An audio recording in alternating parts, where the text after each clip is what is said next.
പൊട്ടിയിടിയിൽ തുടങ്ങിയിട്ടുണ്ട്. ഇത് ഞങ്ങൾ പ്രതീക്ഷിച്ചതാണ്. അതായത് പൊട്ടിയിടുക എന്ന് പറയുന്നത് ഈ വെളുപ്പിക്കുക എന്നല്ല, ഈ പെയിന്റിങ് പരിപാടിയിൽ നിറം ചായം പൂശുന്നതിൽ ഉള്ളൊരു പരിപാടിയാണ് ഈ പൊട്ടിയിടുക എന്ന് പറയുന്നത്, മേക്കപ്പ് ഇടുക എന്ന് പറയുന്നത്. അപ്പം അത് ഇന്നലെ വൈകിട്ട് മുതൽ മുഖ്യധാരാ മാധ്യമങ്ങളുടെ, കേരളത്തിൽ കോൺഗ്രസിനെ അനുകൂലിക്കുന്ന മുഖ്യധാരാ മാധ്യമങ്ങളുടെ ഓൺലൈൻ ചാനലുകൾ, പിന്നെ അതിൻ്റെ ബാക്കിയായിട്ട് പത്രങ്ങൾ ഒക്കെ അത് ഏറ്റെടുത്തിട്ടുണ്ട്. അതായത് പത്മജ വേണുഗോപാൽ കോൺഗ്രസ് കൂടാരം വിട്ട് BJPയിൽ പോയതിന് ശേഷം ഈ കോൺഗ്രസിനെ അനുകൂലിക്കുന്ന കേരളത്തിലെ ഈ മാധ്യമ സ്ഥാപനങ്ങൾ, അവിടുത്തെ മാപ്രകളൊരു നിരാശയുടെ പടുകുഴിയിലായിരുന്നു. എന്താ ചെയ്യുക, എന്താ എഴുതാൻ പറ്റുന്നില്ലെന്നോ, എന്തെങ്കിലും ഒന്ന് വീണ് കിട്ടിയാൽ നമുക്ക് ചെയ്യാമായിരുന്നു, പൊലിപ്പിക്കാൻ പൊട്ടിയിടുക, അതാണ് പൊട്ടിയിടാൻ എന്തെങ്കിലും ഒന്ന് കിട്ടിയിരുന്നെങ്കിൽ നന്നായിരുന്നു എന്ന് ഇങ്ങനെ വിഷമിച്ചൊക്കെ ഇരിക്കുമ്പോഴാണ് ഒരു 1-2 ദിവസത്തോളം. അപ്പോഴാണ് ഇന്നലെ വൈകിട്ട് കേരളത്തിലെ കോൺഗ്രസ് സ്ഥാനാർത്ഥി പട്ടിക 16 സീറ്റിലേക്കുള്ളത് പ്രഖ്യാപിക്കുന്നതിന് മുമ്പ് തന്നെ ചില സൂചനകൾ വന്നിരുന്നു. പത്മജ പോയ സാഹചര്യത്തിൽ മുരളീധരൻ വടകരയിൽ മത്സരിക്കുമോ, മത്സരിച്ചാൽ എന്താവും സ്ഥിതി, അതേപോലെ ആലപ്പുഴയിൽ KC വേണുഗോപാൽ വരുമെന്ന് ചർച്ചകൾ നടക്കുന്നു. തൃശ്ശൂരിൽ എന്ത് സംഭവിക്കും, പ്രതാപനെ മാറ്റുമോ എന്നൊക്കെയുള്ള ചില ഊഹാഭോഗങ്ങളും ചർച്ചകളും ഒക്കെ ഇങ്ങനെ വന്നുകൊണ്ടിരിക്കുന്നുണ്ടായിരുന്നു. അതിന് പിൻബലം കൊടുത്തുകൊണ്ടാണ് അവസാന സ്ഥാനാർത്ഥി പട്ടിക പുറത്തു വന്നത്.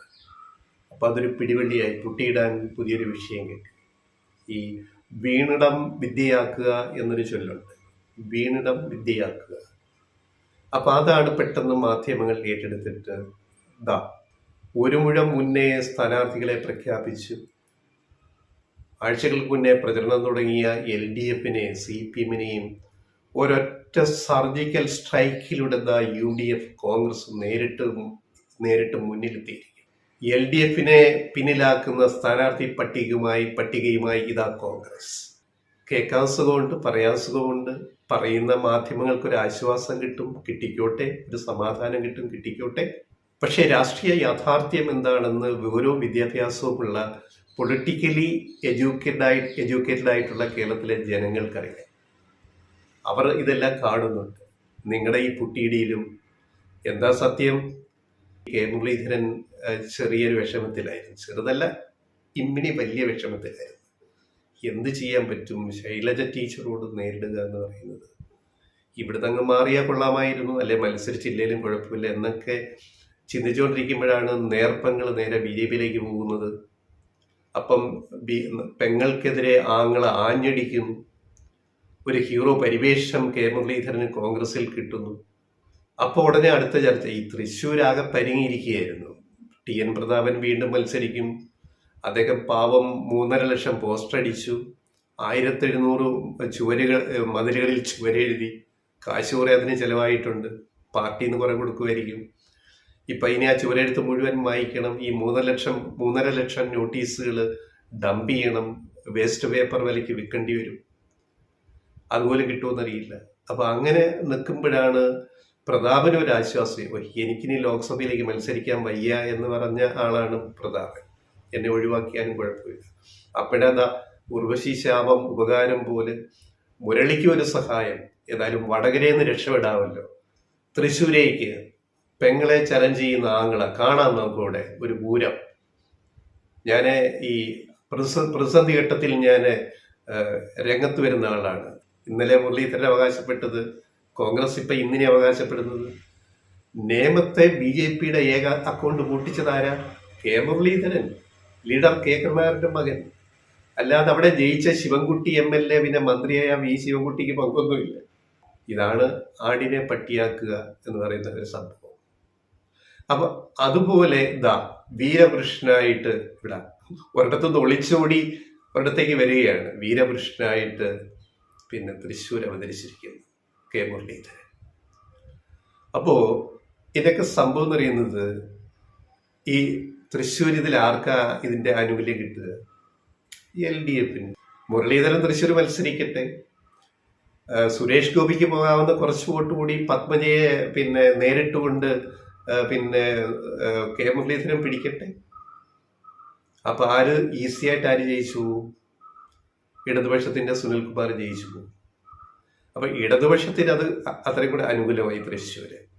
വടകരയിലെയും എന്താ സ്ഥിതി? ഷാഫി പറമ്പിലാണ് വരുന്നത്, യുവ നേതാവ്, യുവരക്തം, കോൺഗ്രസിലെ യൂത്ത് കോൺഗ്രസ് നേതാവ്. അദ്ദേഹം ആദ്യം പറഞ്ഞു, അയ്യോ എന്നെ പിടിച്ചിടരുത്, എനിക്ക് വയ്യ. അത് ഷാഫിക്ക് പേടിയാ വടകര പോയി നിൽക്കാൻ. പക്ഷെ ഹൈക്കമാൻഡ് തീരുമാനിച്ചു, പറ്റില്ല, നിന്നേ പറ്റുള്ളൂ, പാർട്ടി തീരുമാനമല്ലേ. അങ്ങനെയാണ് ഇപ്പൊ പാലക്കാട് MLA അല്ലേ, സ്വസ്ഥമായിട്ട് അതുകൊണ്ടൊക്കെ ഇരുന്നാൽ പോലെ എന്ന് ഷാഫി വിചാരിച്ചു. പക്ഷെ ഇപ്പൊ ഇത് കുരിശായി. മനസ്സില്ലാ മനസ്സോടെ വന്ന് മത്സരിക്കുന്ന ഷാഫിയോട് വടകരയിലെ വോട്ടർമാർ എങ്ങനെയാണ് പെരുമാറുക എന്നതാണ് രണ്ടാമത്തെ വിഷയം. എല്ലാം സർജിക്കൽ സ്ട്രൈക്കാണ് മൊത്തം കേട്ടോ. അത് മാധ്യമങ്ങളുടെ ആ കടമെടുത്തുള്ള പ്രയോഗം പറഞ്ഞുപോലെ.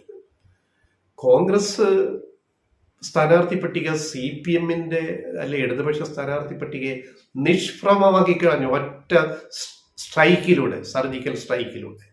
താഴെ വിലയിരുത്തിക്കോട്ടെ. ഇനി ആലപ്പുഴ KC വേണുഗോപാൽ അങ്ങോട്ട് വരുന്നു. ഇപ്പോൾ ഉള്ള ഏക സിറ്റിംഗ് സീറ്റ് CPM കേരളത്തിലെ, അവിടെ വേണുഗോപാൽ വന്ന് മത്സരിക്കും. വയനാട്ടിൽ രാഹുൽ ഗാന്ധി. ഇതിൻ്റെയൊക്കെ അർത്ഥം എന്താണ്? കോൺഗ്രസ് ഒരു പാഠവും പഠിച്ചിട്ടില്ല. ഞങ്ങൾ നേരത്തെ പറഞ്ഞാണ്, രാഹുൽ വയനാട്ടിൽ മത്സരിക്കുന്നത് ദേശീയ ഇന്ത്യ സഖ്യത്തിന് ദോഷമല്ലാതെ ഒരു ഗുണവും ചെയ്യത്തില്ല. വീണ്ടും സീറ്റുകൾ കോൺഗ്രസിന്റെ കുറയാനല്ലാതെ സഹായിക്കത്തില്ല എന്ന് ഞങ്ങൾ പലവട്ടം മുന്നറിയിപ്പും തന്നിട്ടുള്ളതാണ്. ഞങ്ങളുടെ ആ നിലപാടിലൊരു മാറ്റവും ഞങ്ങൾക്കില്ല. വയനാട്ടിൽ രാഹുൽ മത്സരിക്കുന്നു, അത് ദേശീയ തലത്തിൽ കോൺഗ്രസിനും ഇന്ത്യ പ്രതിപക്ഷ സഖ്യത്തിനും കനത്ത തിരിച്ചടി തന്നെ ഉണ്ടാക്കും, കഴിഞ്ഞ തെരഞ്ഞെടുപ്പിലെ പോലെ. അന്ന് പിന്നെ രാഹുൽ ഒരുപക്ഷെ പ്രധാനമന്ത്രിയാകുമെന്നൊരു തോന്നൽ ഇവിടെയൊക്കെ ഉണ്ടായിരുന്നു, ഒരു ഓളം. ഇപ്പം അതും ഇല്ല. അപ്പൊ ആ ആനുകൂല്യം പോലും വോട്ടർമാരിൽ നിന്ന് ഇത്തവണ കിട്ടുമെന്ന് വിചാരിക്കുന്നു. ധൈര്യമുണ്ടെങ്കിൽ, നിലപാടുകളുണ്ടെങ്കിൽ രാഹുൽ ചെയ്യേണ്ടത് എന്തായിരുന്നു? വയനാട്ടിൽ മത്സരിക്കുന്നതിനോടൊപ്പം ഒരു MP ആകാൻ ഒരു ഷുവർ സീറ്റ്, അത് ഒരു ദയനീയ അവസ്ഥ കോൺഗ്രസിന്. അതാണ് ഒരു ഓൾ ഇന്ത്യ പാർട്ടിക്ക്, ഗ്രാൻഡ് ഓൾഡ് പാർട്ടിക്ക്, മുത്തശ്ശി പാർട്ടിക്ക്, അതിന്റെ രാജകുമാരന്, പുതിയ യുവ നേതാവിന് മത്സരിക്കാൻ വടക്കേ ഇന്ത്യയിൽ ഒരു സീറ്റില്ല മത്സരിച്ച് ജയിക്കാൻ. ഇനി തെക്ക് വന്നിട്ട് കേരളത്തിലെ ഒരു ഷുവർ സീറ്റാക്കി കണ്ടുവച്ചിടത്ത് മത്സരിക്കുക രണ്ടാം തവണയും. എന്തൊരു ദയനീയമാണ്! ഇത്ര ദയനീയമായ ഒരവസ്ഥ കോൺഗ്രസിന് വീണ്ടും ഉണ്ടാകുന്നു. രാഹുൽ ചെയ്യേണ്ടിയിരുന്നത് വയനാട്ടിൽ നിൽക്കുന്നെങ്കിൽ നിൽക്കട്ടെ, പക്ഷേ UP ഒരു സീറ്റിൽ മത്സരിക്കണമായിരുന്നു. അമേഠിയിലോ അല്ലെങ്കിൽ അതുപോലൊരു സീറ്റിൽ മത്സരിച്ചിട്ട് BJPയോട് നേരിട്ട് ഫൈറ്റ് ചെയ്യണം. ഇപ്പൊ രാഹുൽ വയനാട്ടിൽ വന്നിട്ട് ആരോടെ ഫൈറ്റ് ചെയ്യുന്നത്? BJPയോടാണ്. ഇത് ദേശീയ തലത്തിൽ വീണ്ടും BJP, അമിത്ഷായും നരേന്ദ്രമോദിയും BJP നേതൃത്വം വീണ്ടും ഇത് മുതലെടുക്കും. എന്നിട്ട് അടുത്ത കോൺഗ്രസിനെ തട്ടാനുള്ള, തല്ലാനുള്ള അടുത്ത വടി കൊണ്ട് കൊടുത്തിരിക്കുകയാണ്. ഏത്? KC വേണുഗോപാലും ആലപ്പുഴയിൽ മത്സരിക്കുക വഴി. KC വേണുഗോപാൽ ഇപ്പോൾ കോൺഗ്രസ് നേതൃത്വത്തിലെ ദേശീയ തലത്തിലെ സംഘടനാ ചുമതലയുള്ള ജനറൽ സെക്രട്ടറിയാണ്. അദ്ദേഹമാണ് സ്ഥാനാർത്ഥികളെ പ്രഖ്യാപിക്കുന്നത്. അദ്ദേഹം ആലപ്പുഴയിൽ വന്ന് മത്സരിക്കുന്നതിന്റെ അർത്ഥം എന്താണ്? വീണ്ടും കോൺഗ്രസിന് ദേശീയ തലത്തിൽ കൂടുതൽ തിരിച്ചടി സമ്മാനിക്കും എന്ന കാര്യത്തിൽ ഒരു സംശയവും വേണ്ട. അതിന്റെ കാരണങ്ങൾ ഞങ്ങൾ പറയാം. അദ്ദേഹം ഇപ്പൊ രാജ്യസഭ MP ആണ്. 2.5 വർഷം ഇനി രാജ്യസഭാ കാലാവധി ബാക്കിയുണ്ട്. പൊളിറ്റിക്സിൽ എന്താണ് സംഭവിക്കുന്നത് നമ്മൾ അനലൈസ് ചെയ്യണം. ദേശീയ തലത്തിൽ ഇത് കോൺഗ്രസിന് എത്രമാത്രം ക്ഷീണം ഉണ്ടാക്കും, പ്രതിപക്ഷ സഖ്യത്തിനും എന്നുള്ളത് നമ്മൾ മനസ്സിലാക്കണം. ഇത്ര മണ്ടൻ തീരുമാനങ്ങൾ എടുത്തിട്ട് ഒരു ഹൈക്കമാൻഡ് ഇങ്ങനെയൊക്കെ ചെയ്യാന്ന് പറഞ്ഞു കഴിഞ്ഞാൽ, ഈ പാർട്ടി ഒരു പാഠവും പഠിച്ചില്ല കഴിഞ്ഞ തെരഞ്ഞെടുപ്പിൽ നിന്നും ഇതുവരെ എന്നുള്ളതല്ലേ അതിന്റെ അർത്ഥം. അതല്ലേ? ആലോചിച്ച് നോക്കി, എന്തൊരു മണ്ടത്തരങ്ങളാണ് ഈ പ്രഖ്യാപിച്ച സ്ഥാനാർത്ഥി പട്ടിക. അതാണ് സർജിക്കൽ സ്ട്രൈക്ക്. ആഘോഷിച്ചോളൂ. എന്താണ് യാഥാർത്ഥ്യം? BJPക്ക് രാജ്യസഭയിൽ കേവല ഭൂരിപക്ഷത്തിന് ഇനി ആകെ 3 സീറ്റ് മതി.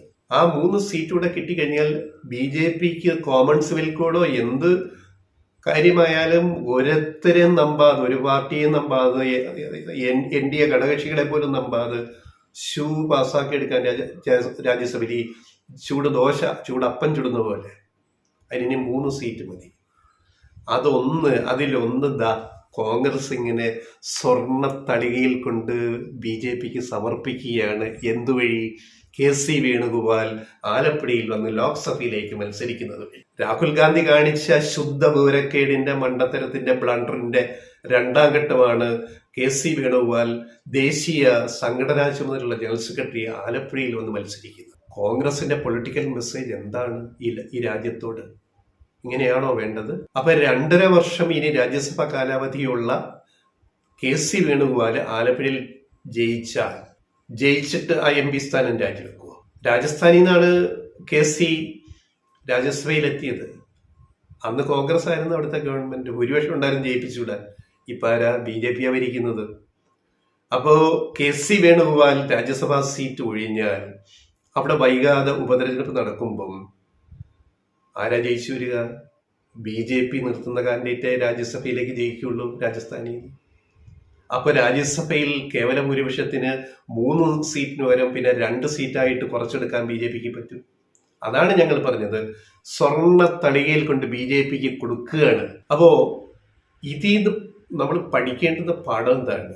കോൺഗ്രസ് ഇപ്പൊ ചെയ്തുകൊണ്ടിരിക്കുന്ന ഓരോ കാര്യങ്ങളും അതിന്റെ ഇതുവരെയുള്ളത് വെച്ചിട്ട് നോക്കിയിട്ട് ദേശീയ തലത്തിൽ ഈ തിരഞ്ഞെടുപ്പിൽ BJPയെ അല്ല BJP മുന്നണിയെ NDA നേരിടാനുള്ള യാതൊരു വാർ റൂമും ഒരു യുദ്ധസന്നാഹവും കോൺഗ്രസിന്റെ കയ്യിലില്ല, ഒരുക്കിയിട്ടില്ല. എടുക്കുന്ന ഓരോ തീരുമാനങ്ങളും ദേശീയ തലത്തിൽ ഒരു ബദൽ ടു BJP എന്നതിൽ നിന്നും കോൺഗ്രസ് പിന്നാക്കം പോകുന്ന സംഭവങ്ങളാണ് ഈ സ്ഥാനാർത്ഥി പട്ടികയിൽ കൂടെ അതിൽ കൂടി നമുക്ക് കാണാൻ സാധിക്കുക. ഈ കോൺഗ്രസ് ആരെയാണ് എതിർക്കേണ്ടത്? സത്യമായിട്ടും ഇന്ത്യ മുന്നണിയോട് ആഭിമുഖ്യമുള്ള ഇടതുപക്ഷത്തെയാണോ എതിർക്കേണ്ടത്? കേരളത്തിൽ വന്നിട്ട് വയനാട്ടിൽ രാഹുൽ ഗാന്ധിയും ആലപ്പുഴയിൽ KC വേണുഗോപാലും. നിങ്ങൾ എതിർക്കേണ്ടത് ആരെയാണ്? BJPയാണ്. BJP എതിർക്കാതെ ഒളിച്ചോടി വന്ന് വയനാട്ടിൽ മത്സരിക്കുക 2ാം തവണയും. ഒരാൾ രാഹുൽ ഗാന്ധി, മറ്റേയാൾ പുതിയ തീരുമാനം. 2.5 വർഷം രാജ്യസഭാ കാലാവധി ബാക്കിയുള്ള കോൺഗ്രസ് രാജ്യസഭാ അംഗം രാജസ്ഥാനിൽ നിന്ന് ആ സീറ്റ് തളികയിൽ, സ്വർണ്ണ തളികയിൽ BJPക്ക് കൊടുക്കാൻ വേണ്ടി ആലപ്പുഴയിൽ വന്ന് മത്സരിക്കുക. നിങ്ങളുടെ രാഷ്ട്രീയം എന്താണ് കോൺഗ്രസേ? നിങ്ങൾ എന്താ ഒന്നും പഠിക്കാത്തത്? ഇതല്ലേ ഈ സ്ഥാനാർത്ഥി പട്ടികയുടെ അർത്ഥം എന്ന് പറയുന്നതല്ലേ? സർജിക്കൽ സ്ട്രൈക്ക്, മാധ്യമ ആഘോഷിച്ചോളൂ. എന്തായാലും ഒരു കണക്കിന് മുരളിക്കൊരാശ്വാസമായി പത്മജ വേണുഗോപാല് BJPയിലേക്ക് പോയത്. കാരണം വടകരയിൽ നീങ്ങി രക്ഷപ്പെടാൻ പറ്റി. പ്രതാപനും ആശ്വാസം, പ്രതാപന് മത്സരിക്കാൻ താല്പര്യമില്ലായിരുന്നു. എന്നാലും ബാക്കി സിറ്റിംഗ് MPമാരെ എല്ലാം വീണ്ടും സീറ്റ് കൊടുത്ത് മത്സരിപ്പിക്കുമ്പോൾ കേരളത്തിലെ കോൺഗ്രസ് KPCC എന്തിന് പ്രതാപനെ മാത്രം സൈഡ് ലൈൻ ചെയ്ത്? അതൊരു മോശമല്ലേ? മറ്റൊരർത്ഥത്തിൽ ഞങ്ങൾ പറയുകയാണ്. പ്രതാപൻ ഒരു സാധാരണ കോൺഗ്രസ്സുകാരൻ എന്നുള്ളൊരു ഇമേജ് ഉള്ള ഒരാള്. അദ്ദേഹം മത്സരിക്കാൻ ഇനിയില്ല എന്നൊക്കെ അദ്ദേഹത്തിന്റെ ആഗ്രഹം പറഞ്ഞെങ്കിലും മുരളി പലതവണ പറഞ്ഞിട്ടില്ലേ, ഞാൻ മത്സരിക്കാനില്ല വടകരയിൽ. എന്നിട്ട് അവസാനം മത്സരിക്കാൻ തയ്യാറായില്ലേ? മറ്റെല്ലാ സിറ്റിംഗ് MPമാരെയും നിലനിർത്തുമ്പോൾ എന്തുകൊണ്ട് പ്രതാപനെ മാത്രം ഒഴിവാക്കി? അതിനൊരു കാരണമുണ്ട്. ഇവരുദ്ദേശിക്കുന്നത് എന്താണെന്ന് മനസ്സിലായില്ലേ? കോൺഗ്രസ് ഹൈക്കമാൻഡ്, അതായത് കേന്ദ്ര സർക്കാർ കേരളത്തോട് കാണിക്കുന്ന അവഗണനയ്ക്കെതിരെ അടിയന്തര പ്രമേയം, ലോക്സഭയിൽ അടിയന്തര പ്രമേയം കൊണ്ടുവന്ന ഏക കോൺഗ്രസ് MP എന്ന് പറയുന്ന TN പ്രതാപനാണ്. ഓർമ്മയുണ്ടാ സംഭവം? ഈ കഴിഞ്ഞ തൊട്ട് മുമ്പ് TN പ്രതാപനാണ് അടിയന്തര പ്രമേയം, കേരളത്തെ കേന്ദ്രം അവഗണിക്കുന്ന BJP സർക്കാർ എന്ന് പ്രമേയം കൊണ്ടുവന്നത്. ഇവിടുന്ന് പോയ 10-18 MPമാര്, UDF MPമാര് കമാന്ന് ആ പാർലമെന്റിൽ എന്തെങ്കിലും സംസാരിക്കുന്ന കേട്ടിട്ടുണ്ടോ? ശശി തരൂർ ഒഴിച്ച്.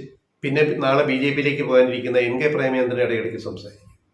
ഉള്ള കാര്യമുള്ളതായിട്ട് നമ്മൾ പറയണമല്ലോ. അപ്പോഴേ പ്രതാപനെ നോട്ട് ചെയ്തത്, നിങ്ങളുടെ കാര്യം നമ്മള് ശരിയാക്കി തരാം. ഇതായിപ്പോ ശരിയാക്കിയിട്ടുണ്ട്. ബാക്കി എല്ലാ സിറ്റിംഗ് MPമാർക്കും സീറ്റ്, പ്രതാപനില്ല. അപ്പൊ പ്രതാപനെ സ്നേഹിക്കുന്ന ചില സാധാരണ കോൺഗ്രസ്സുകാര് തൃശ്ശൂരുണ്ടേ. അവർക്ക് തോന്നില്ലേ, ഞങ്ങളുടെ സാധാരണക്കാരനെ, ഞങ്ങളുടെ നേതാവിനെ നിങ്ങൾ ആക്കിയില്ലേ, അവിടെ ഞങ്ങള് വോട്ട് എങ്ങനെ ചെയ്യണമെന്ന് ഞങ്ങളൊന്ന് ആലോചിക്കട്ടെ. തൃശ്ശൂർ സ്റ്റൈലില് ഞങ്ങളൊന്ന് ആലോചിക്കട്ടെ. കാര്യങ്ങൾ അത്ര പന്തിയൊന്നുമല്ല. ഇത് സർജിക്കൽ സ്ട്രൈക്ക് ഒന്നുമല്ല. ഇത് ഈ പരാജയത്തിന്റെ പടുകുഴിയിലേക്ക് പോകുമ്പോൾ ഉള്ള ഒരു രക്ഷപ്പെടൽ മാത്രം.